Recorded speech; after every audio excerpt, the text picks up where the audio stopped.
नमस्कार, स्वागत है आप सभी का। मैं हूं आपके साथ तान्या वर्मा। तो चलिए शुरुआत करेंगे उत्तराखंड के इस खास बुलेटिन की। उत्तरकाशी में मुख्यमंत्री पुष्कर सिंह धामी ने विभिन्न विकास योजनाओं की आधारशिला रखी। इन योजनाओं के माध्यम से स्थानीय जनता को बेहतर सुविधाएं मिलेंगी और क्षेत्र में विकास को नई दिशा मिलेगी। साथ ही इन परियोजनाओं से रोजगार के नए अवसर भी सृजित होंगे, जिससे स्थानीय युवाओं को लाभ मिलेगा और क्षेत्र की आर्थिक स्थिति मजबूत होगी। आवश्यकताओं को पूरा करने में सहायक सिद्ध होंगी, बल्कि पुरोला विधानसभा को ऊंचाइयों पर ले जाने पर भी अपनी महत्वपूर्ण भूमिका निभाएंगी। भाइयों बहनों, आदरणीय प्रधानमंत्री श्री नरेंद्र मोदी जी के नेतृत्व में आज हमारा देश विकास की ऊंचाइयों को छू रहा है। विकसित और आत्मनिर्भर भारत बनने की दिशा में तेजी से आगे बढ़ रहा है।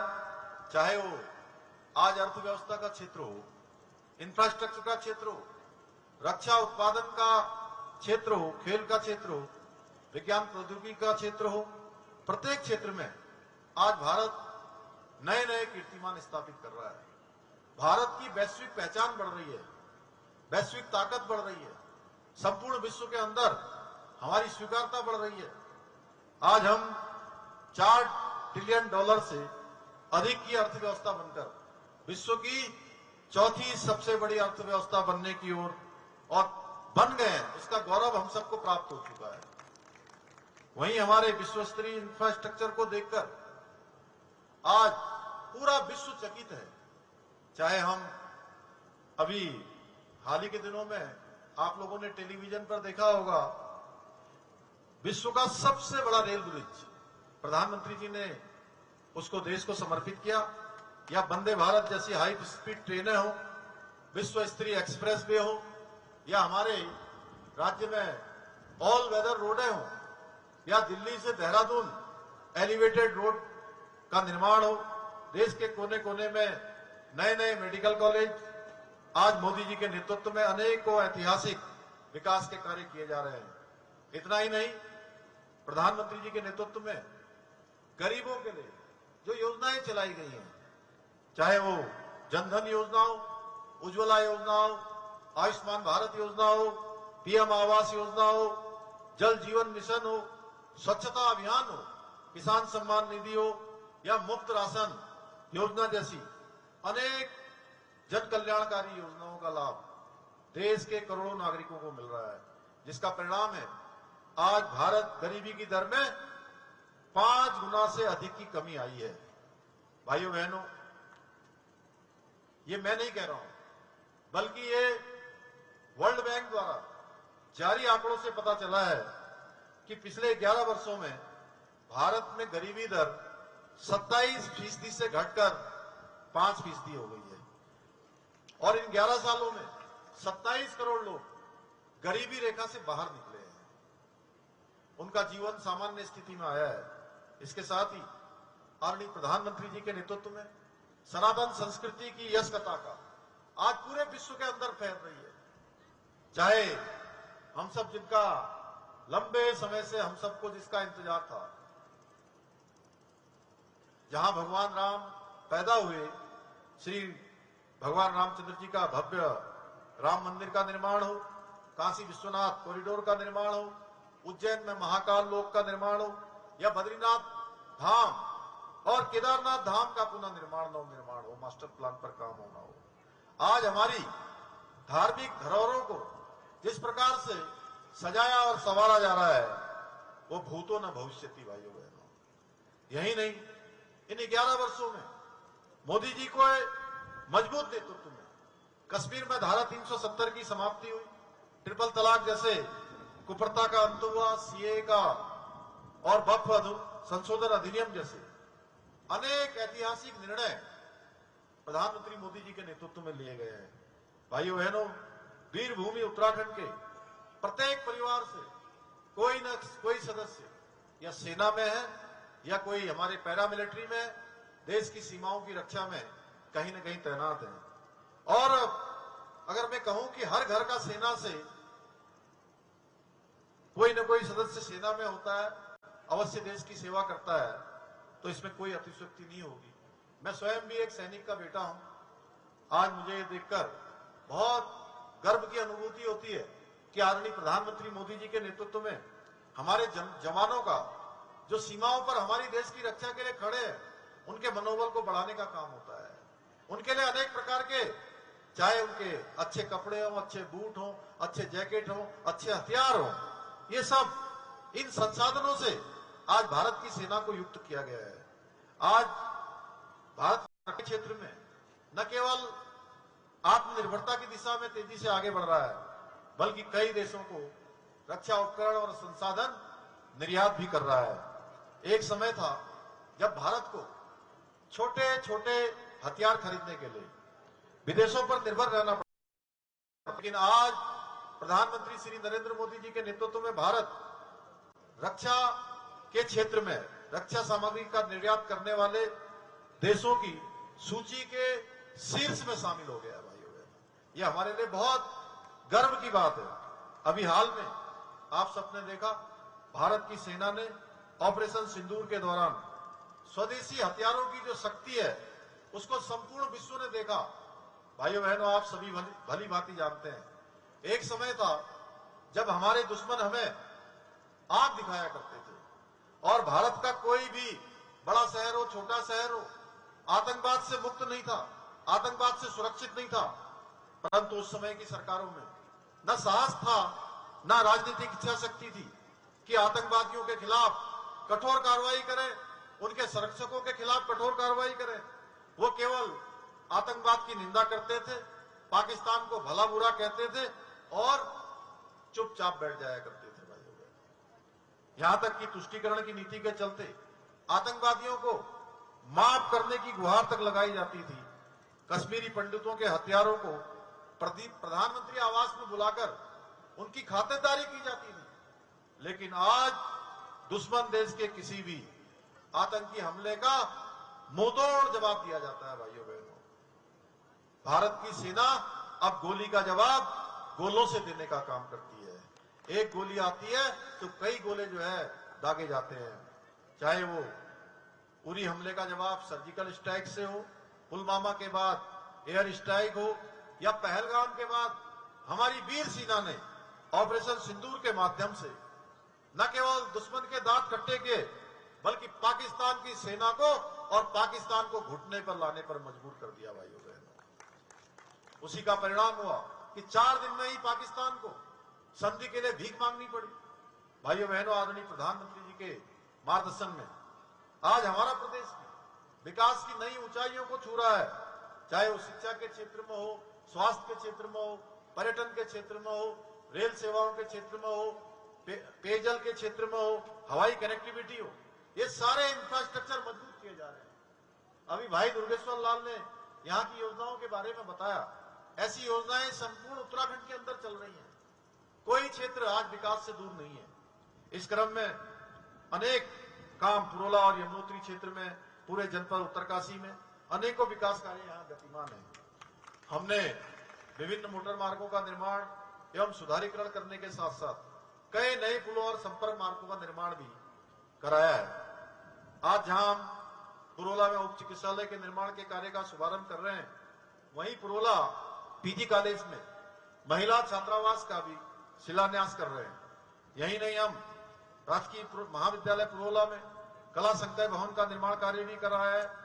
इसके साथ ही हमने पुरोला और टिकोची के इंटर कॉलेजों में भवन निर्माण कराने के साथ साथ उच्च माध्यमिक विद्यालय चिनवा तथा कस्तूरबा गांधी बालिका आवासीय विद्यालय मोरी में भी नवीन भवनों का निर्माण कराया है। इतना ही नहीं, हमारी सरकार के द्वारा पुरोला में बस एवं टैक्सी पार्किंग का निर्माण कार्य भी करवा रही है।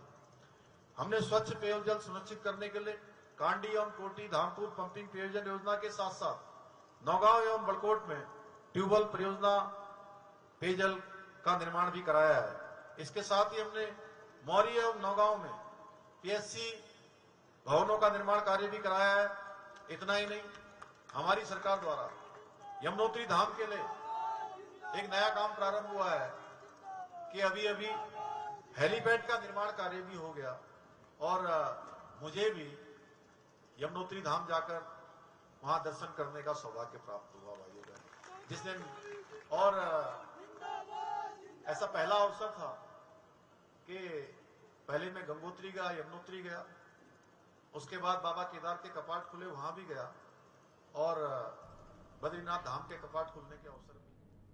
मंगलोर के लिब्बरहेड़ी में मुख्यमंत्री धामी की जनसभा के बाद मंगलोर के कांग्रेस विधायक ने एक प्रेस कॉन्फ्रेंस कर कहा कि मुख्यमंत्री मंगलोर में आकर हर जनसभा में काजी और हाजी का बखान करते हैं, ये सरासर गलत है। वहीं उन्होंने कहा कि जिस गांव में मुख्यमंत्री ने जनसभा की है, उसी गांव की नहर का पुल सालों से टूटा हुआ है, उसको बनवाने की कोई घोषणा नहीं की गई।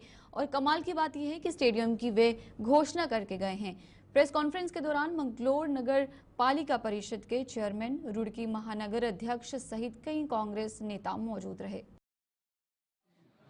एक मिनट रुक जाओ।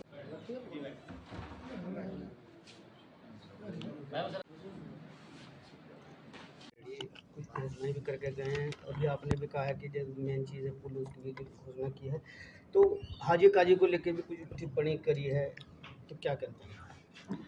जो व्यक्ति इस दुनिया में नहीं है उनके बारे में कोई भी चर्चा करना, कोई टिप्पणी करना वो उचित नहीं होता। राजनीतिक व्यक्तियों को इससे बचना चाहिए और ये शोभा नहीं देता। ये क्या तरीका इन्होंने चुनाव में लगा रखा है, हाजी और काजी, इसी बेस पर चुनाव लड़ेंगे क्या? अरे डेवलपमेंट के नाम पर बात कीजिए, आप सरकार में हैं, आपके मुंह से इस समय ऐसी बातें शोभा नहीं देती। और यहाँ हम आपके मुंह से स्कूल की, अस्पताल, सड़क, पुल की हम बात आपके मुंह से सुनना चाहते हैं, और रोजगार की बात जनता सुनना चाहती है, बेरोजगारी दूर करने की, किसानों की समस्याओं को दूर करने की बात जनता सुनना चाहती है। जनता ये कतई सुनना नहीं चाहती कि आप जो है भावनात्मक विषय पर यहाँ बोलें और भावनात्मक विषय पर बात करें। और रहा सवाल देखिए हाजी और काजी पर, आज भी जनता आपसे कहीं ज़्यादा विश्वास करती है। उनके बेटे मेरे सामने चुनाव लड़े थे, उनके और मेरे वोट जोड़ लें तो आसपास भी नहीं लग पाए। क्या कहें? देखो, ये तो झूठ बोलने वाली पार्टी है, जुमला पार्टी है। इन्होंने तो 2024 के चुनाव में कहा कि हम इकबालपुर शुगर मिल के बकाया 100 करोड़ रुपए का भुगतान करेंगे नहीं करा। 2022 के विधानसभा चुनाव में कहा कि हम जो है इकबालपुर शुगर मिल का जो बकाया उसका भुगतान करेंगे। अभी विधायक जी ने बताया ही है कि 2022 के विधानसभा चुनाव में भी लिब्बरहेड़ी का पुल बना रहे थे और 2024 के उपचुनाव में बना रहे थे, 2024 के लोकसभा चुनाव में बना रहे थे। और विधायक जी की जहाँ तक बात है, इन्होंने तो बाईपास बना दिया। वो कुंभकर्ण की नींद सो रहे थे बढ़ाना जी, उन्हें पता ही नहीं कि वहाँ टेंडर भी हो गया और काम भी शुरू हो गया। वो आज मांग कर रहे हैं, उनसे को मांग करें जो बिजली की कमी है उसमें, उनसे मांग करो कि जो आज जो है मुख्यमंत्री जी के कार्यक्रम के दौरान नारसन से लेकर रुड़की तक जो ट्रैफिक की दुर्व्यवस्था रही, उसके लिए ट्रैफिक विभाग को कहें कि वो अपनी कमर कसे। सारी दुर्व्यवस्थाएं रही, बिजली की आज जो है इतनी भारी समस्या हो रही, पीने के पानी की हो रही, और सिंचाई का पानी नहीं मिल रहा, पेयजल नहीं मिल रहा। इन बातों पर ध्यान दें, वो दिल्ली ना पड़े, यहाँ रहे क्षेत्र में अगर चुनाव लड़ना हो। विकास करा रहे, रोज कहीं ना कहीं उनका प्रोग्राम रहे। 3 साल से पूरे प्रदेश में राशन कार्ड की साइट बंद है, और पैसे दिया हो तो वो चढ़ा दें उसमें 2 यूनिट, और नहीं तो कोई 3 साल से 1 यूनिट चढ़ने को तैयार नहीं है। गरीब लोग परेशान है। तो माननीय मुख्यमंत्री से कहूँगा कि कम से कम आप देहरादून में बैठे, साइड तो देहरादून से ही बंद है, तो कम से कम इसे खुलवाने का, भाई लोगों का, गरीब आदमियों का इससे भला हो जाएगा। दो वक्त का राशन उसे मिल जाता, वो भी बंद कर दिया इन्होंने। तो डबल ट्रिपल इंजन की सरकार बता रहे। तो मेरा तो यही कहना है कि कम से कम राशन कार्ड को भी देख लें। केंद्रीय कृषि मंत्री शिवराज सिंह चौहान ने अपने उत्तराखंड दौरे के दौरान उत्तराखंड की स्थानीय उत्पादन मंडुआ और काफिल की तारीफ करने के साथ ही साथ वैज्ञानिक तकनीक से उत्पादन बढ़ाने की बात कही, जिस पर उत्तराखंड के पूर्व मुख्यमंत्री हरीश रावत ने शिवराज सिंह चौहान का आभार व्यक्त किया है। उन्होंने कहा कि केंद्रीय मंत्री के द्वारा स्थानीय उत्पादन मंडुआ और काफिल का जो जिक्र किया गया है, वे उसके लिए उनका आभार व्यक्त करते हैं। पूर्व मुख्यमंत्री उत्तराखंड के स्थानीय उत्पादों को बढ़ावा देने को लेकर लगातार काम करते हुए भी नजर आते हैं, और यही वजह है कि शिवराज सिंह चौहान के द्वारा उत्तराखंड की स्थानीय उत्पादकों को पहचान देने को लेकर भी बात कही गई है। ये हमारे कुल देवता के मंदिर को जाने वाला रास्ता है। काफल, बुरास, बाज के पेड़ों से घिरा हुआ, कहीं कहीं तो चीड़ के वृक्ष भी हैं, मगर एक विविधतापूर्ण जंगल के बीच में हमारे कुल देवता गुएल देवता विराजमान हैं। मैं उनका आशीर्वाद लेकर अपने को बहुत कृतार्थ और उपकृत महसूस कर रहा हूँ। आज मुझे एक खुशी और मिली जब मैंने भारत सरकार के कृषि और आद्योनिकी मंत्री श्री शिवराज सिंह का बयान सुना। ये पहाड़ों में चमत्कार है, ऐसे फल और सब्जियां दूसरी जगह नहीं हो सकती। यहाँ के फल, अब यहाँ का सेव कश्मीर को मात कर रहा है। अब हमको ऐसी खेती बढ़ानी पड़ेगी। यहाँ का एक फल जिसकी मेडिसिनल वैल्यू बहुत है, क्या नाम है उसका, ऊपर होता है? पहाड़ों को होता है ना जिसकी, अरे कीवी तो वैसे ही कई जगह होती है। एक और बताओ कुछ है? काफल, काफल की दुनिया में डिमांड बढ़ रही है, तो भैया काफल भी पैदा करना पड़ेगा, कीवी भी पैदा करनी पड़ेगी। और अपनी लीची तो देख के ही मुंह में पानी आ जाता है। और यहाँ का जो मोटा अन्न है वो तो अद्भुत है। जो हमारे कोदो कुटकी और वो क्या था जो मैं ले गया था, मड़ुआ, मैंने भाभी कहा था, यहां भी करूं कि हमारी श्रीमती जी ने कहा कि मैं तो मड़ुआ ही खाऊंगी और कुछ खाना ही अच्छा नहीं। ये चीजें इतनी हैं कि वैज्ञानिक इन पर रिसर्च और शोध और करें। इनका उत्पादन कैसे, मड़ुआ का उत्पादन बढ़ना चाहिए, उसके लिए और अच्छे बीज बनना चाहिए ताकि उसकी पैदावार भी बढ़े और उसकी मार्केटिंग ब्रांडिंग की भी जरूरत है। तो उसकी मार्केटिंग हो, ब्रांडिंग हो, मोटे अनाज पर आधारित और जितनी फसलें हमारी है उसको संरक्षित करके उसकी मार्केटिंग ब्रांडिंग करके बेचना पड़ेगा। मैं दावा करता हूं उत्तराखंड के किसान भाइयों, देश नहीं दुनिया में धूम मचा देगी हमारी ये फसलें। उत्तराखंड सरकार लगातार प्रदेश को गड्ढा मुक्त करने के लिए प्रयास कर रही है। वहीं कुछ क्षेत्र हैं जो सड़कों के मामले में वंचित पड़े हैं। वरिष्ठ समाज सेवी महबूब आलम ने बताया है कि विधानसभा ज्वालापुर क्षेत्र के पंचपुरी गढ़मीरपुर के मुख्य मार्ग सालों से क्षतिग्रस्त पड़े हैं। एक मार्ग का गड्ढों के साथ साथ चौड़ीकरण होना है तो दूसरे मार्ग पर जगह जगह गड्ढे बने हुए हैं। पंचपुरी गढ़मीरपुर से तेलीवाला की ओर जाने वाला मार्ग पूरी तरह क्षतिग्रस्त पड़ा है।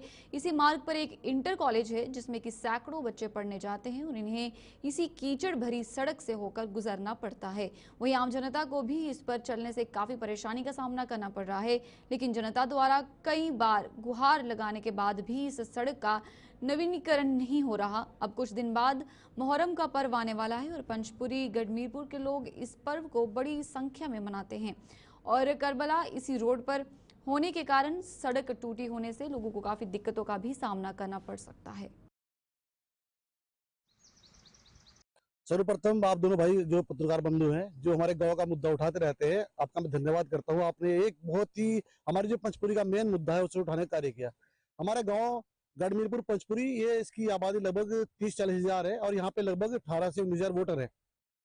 इससे आने वाले चारों मुख्य मार्ग बहुत बुरी तरह क्षतिग्रस्त हैं, टूटे पड़े हैं और इन पे कई बार हादसे पहले भी हो चुके हैं और अब भी फिलहाल भी हादसे ताजे हुए, कई तो मौतें भी यहाँ पर हो चुकी है। ये बहुत बुरा है, रास्तों की हालत बहुत खस्ता हाल है। सबसे पहले तो जो हमारा विद्या का मंदिर है, हमारा पे कॉलेज है, उसमें प्रतिदिन बच्चे आते हैं, वो इतने परेशान होते हैं, यहाँ पे कीचड़ से गुजरते हैं वो बच्चे, उनका हमें बहुत दुख है। और हमारी आस्था, हमारा जो गांव है ये हुसैनी गांव है, हम यहाँ पे ताजीदारी करते हैं और हमारा 27 दिन बाद ताजियों का यहाँ से निकलना होगा। उसमें पूरे क्षेत्र के, आप पूरे जिले से ग्रामीण यहाँ पे आते हैं, जायरीन यहाँ पे आते हैं और ये रास्ते की हालत आपने देख ली है, यहाँ पे बहुत खस्ता हालत है। पिछली बार भी इनको समझाया गया। मैं आपके माध्यम से मैं यहाँ के जनप्रतिनिधियों को कहना चाहता हूँ कि 27 दिनों के अंदर ये मार्ग बनना चाहिए, नहीं तो यहाँ पर हम धरना प्रदर्शन भी करेंगे, अगर पुतला दहन करना पड़ा पुतला दहन भी करेंगे और माननीय जिलाधिकारी तक। पौड़ी के डीएम आशीष चौहान ने 12वीं में पढ़ने वाले छात्रों के लिए एक अनूठी पहल की शुरुआत की है। बेटी बचाओ बेटी पढ़ाओ अभियान के तहत पहाड़ की बेटियों को आईआईटी और नीट की फ्री कोचिंग शुरुआत की गई है। इसके लिए आदर्श इंटर कॉलेज में 15 दिन के लिए कोचिंग सेंटर बनाया गया है, जिसमें एक्सपर्ट्स के द्वारा बालिकाओं को नीट और आईआईटी से संबंधित विषयों पर कोचिंग के साथ ही गाइडेंस दी जाएगी। इसके साथ ही जो बालिकाएं दूर दराज से कोचिंग में पहुंच रही है, उनके लिए भोजन की व्यवस्था भी की गई है। डीएम ने कहा कि बच्चे कोचिंग में इंटरेस्ट दिखाते हैं तो इस प्रोग्राम को और भी बड़े स्तर पर किया जाएगा। जैसे आप जानते हैं कि बेटी बचाओ बेटी पढ़ाओ में हम कई सारे एस्पेक्ट्स को कवर करने की कोशिश करते हैं और इनोवेटिव चीज़ों पे काम करते हैं। लास्ट टाइम में हम लोगों ने नरेंद्र नगर में बच्चों के या लड़कियों के पुलिस जॉब्स को लेके एक अंडरस्टैंडिंग के लिए उनका एक कोर्स रखा था। सिमिलर लाइन पे आईआईटी और उसके लिए जो नीट और हमारा जनरली हम लोग जो प्रोफेशनल कोर्सेज की तैयारी करते हैं तो उससे फेमिलराइजेशन किए जाने के लिए 15 डेज़ का वो रखा गया। इन केस अगर बच्चियों के द्वारा और इंटरेस्ट दिखाया जाता है तो उनके फॉर्मल कोर्सेज कैसे स्टार्ट हो सकते हैं और क्या असिस्टेंस उनको दी जा सकती, उस पर भी। उत्तराखंड के मुख्यमंत्री पुष्कर सिंह धामी ने चारधाम यात्रा के दौरान हेलीकॉप्टर हादसों पर चिंता व्यक्त की है। धामी ने कहा है कि तीर्थ यात्रियों की सुरक्षा उनकी सर्वोच्च प्राथमिकता है। उन्होंने अपने सचिव को समीक्षा बैठक के निर्देश दिए हैं और हेलीकॉप्टर सेवाओं की निगरानी के लिए सख्त गाइडलाइन बनाने की भी बात कही है। सीएम धामी ने भरोसा दिलाया कि उत्तराखंड आने वाला हर श्रद्धालु पूरी तरह सुरक्षित है। उन्होंने कहा कि चारधाम यात्रा की शुरुआत को 1 महीना 7 दिन हुए हैं और अभी तक 23 लाख श्रद्धालुओं ने अलग अलग धामों के दर्शन किए हैं।